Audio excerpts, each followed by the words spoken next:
और इस देश की आज़ादी के लिए अनगिनत हमारे कितने ही हमारे दादा परदादा हमारे बुजुर्गों ने शहादत दी, तब जाकर के इस देश को आज़ादी मिली। और जब देश को आज़ादी मिली तो जो कुर्बान होने वाले लोग थे उनका एक सपना था कि जब ये देश आज़ाद हो जाएगा तो इस मुल्क में इस देश का जो किसान है, जो खेती करने वाले लोग हैं, जो मजदूर लोग हैं, उनके अच्छे दिन आएंगे और उनका भाग्य बदलेगा। उन लोगों को अपनी फसल का भाव मिलेगा, उनके खेत को पानी, बच्चों को रोजगार मिलेगा। अंग्रेज तो इस देश से चले गए, लेकिन उसी परिपाटी पे हमारे अपने लोग, जिन लोगों को हम चुन करके भेजते हैं, वही लोग, कलम की ताकत उनके हाथ में आई। और जब कलम उनके हाथ में आई, विधानसभा और लोकसभा में जब वो लोग बैठते हैं तो उनके मुंह पे ताला जड़ दिया जाता है। वो लोग हमारे लिए दो शब्द तक नहीं बोल पाते। पार्टी की जो विचारधारा है, सरकार की नीतियां, उनके अनुसार उनको बोलना पड़ता है। अगर वो नहीं बोल पाएंगे तो उनको पार्टी टिकट नहीं देगी, उनकी अपनी मजबूरी। पार्टी टिकट किस आधार पे देती है? वो पार्टी टिकट इस आधार पे देती है कि इस जाति की संख्या इस विधानसभा क्षेत्र में, इस लोकसभा क्षेत्र में संख्या ज्यादा है, उसी प्रत्याशी को कैंडिडेट बना करके वो लोग उतारते हैं। वो लोग हमारे बीच में जब आते हैं, हमारे अपने लोग जो संघर्ष करते हैं, जब हमसे आकर के पूछते हैं कि भैया मैं चुनाव लड़ना चाहता हूँ, क्या आप मुझे वोट दे दोगे? तो हम तुरंत से है कि जब आप जैसे भाई टिकट लेके आएगा तो तेरे को वोट देंगे।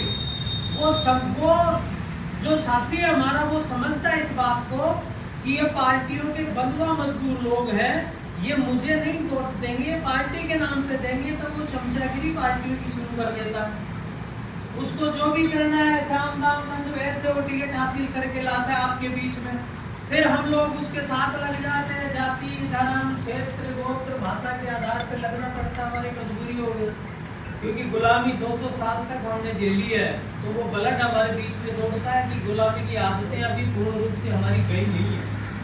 हम फिर उसके साथ चले जाते हैं। उसको इस बात का पता है कि ये मेरी जाति के तो लोग हैं, लेकिन जब मैं इनके पास गया था तो मेरे को मतदान के लिए तैयार नहीं हुए, पार्टी का नाम लिया था इन्हीं लोगों ने।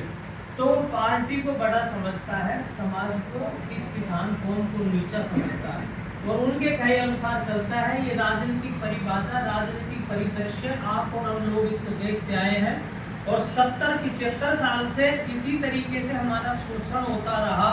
और उसी शोषण की बदौलत आज समस्याएं जो कि क्यों हमारे सामने खड़ी हैं, वो आप लोग सब भली भांति से परिचित हैं। जब हम लोग यहाँ पे आए, मुंडावर की जब बात करी तो मैं एक साथी से बात कर रहा, भाई आज मुंडावर हमको जाना है।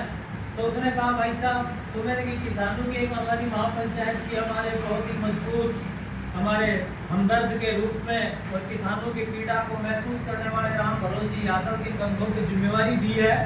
तो आप अचंभा करोगे, उस आदमी ने मेरे से एक बात की कि भाई मुंडावर में आपको किसान नहीं मिलेंगे, मुंडावर में आपको हीर और जाट मिलेंगे।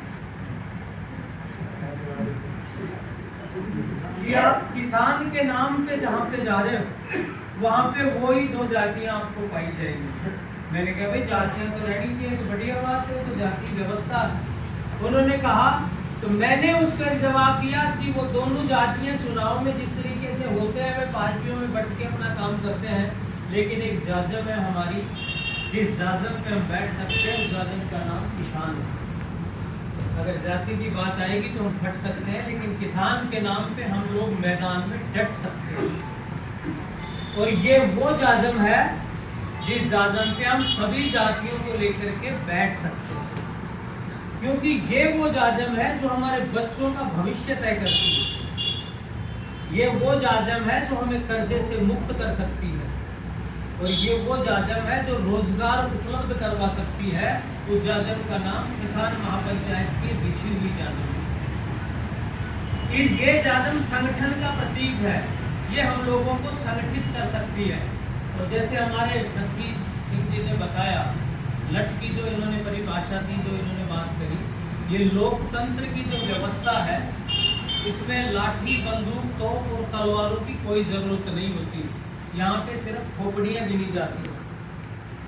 आपका नेता कौन है, आपका प्रदेश का अध्यक्ष मुसद्दी लाल यादव है। मुसद्दी लाल जी का एक संदेश हम लोगों को पहुंच गया कि आपको खैरकल में कलेक्टर के पास वहां पे उपस्थित होना अपनी मांगों को लेकर के।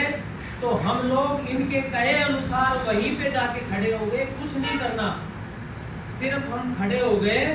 उसी से प्रशासन की नींद और बेचैनी उठ जाती है, उनको पता रहता है, वो बहुत परेशानी में होते हैं। क्योंकि आज के ज़माने में जो भीड़ तंत्र है, जो जितनी खोपड़ियाँ जिसके साथ होती है, उसी के पैर की जूती मजबूत हुआ करती है।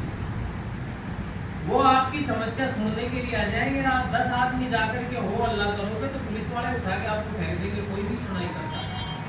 तो इसलिए हम सब लोग आजकल पढ़े लिखे समाज के लोग हैं, हम शिक्षित लोग हैं, हमारे रिटायर्ड अध्यापक, हमारे प्रिंसिपल, लेक्चरर, हमारे थानेदार साहब और हमारे मीना जी थानेदार साहब भी रिटायर्ड हैं।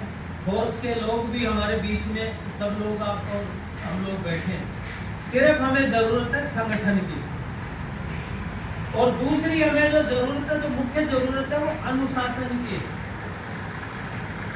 जे घर में जितना सरपंच होएगा वो घर की कोई कदर को ना गांव में जाकर ढूंढ लो। और जे घर में एक आदमी की चौकर चलती होगी, सारों को कयाम चालतो है तो सारे गाँव का बाप में रामधनी जरूर करता हो। क्योंकि जिस दिशा में वो लोग निकलते हैं, अनुशासन में रह के अपने बुजुर्ग की बात मानते हैं, किसी एक आदमी की उनकी इज्जत होती है। और जे घर में 4-5 सरपंच है, रोज जुटकर पैदा हो, लोग उनका मजा लेता पाएगा, कोई उसको ना समझे।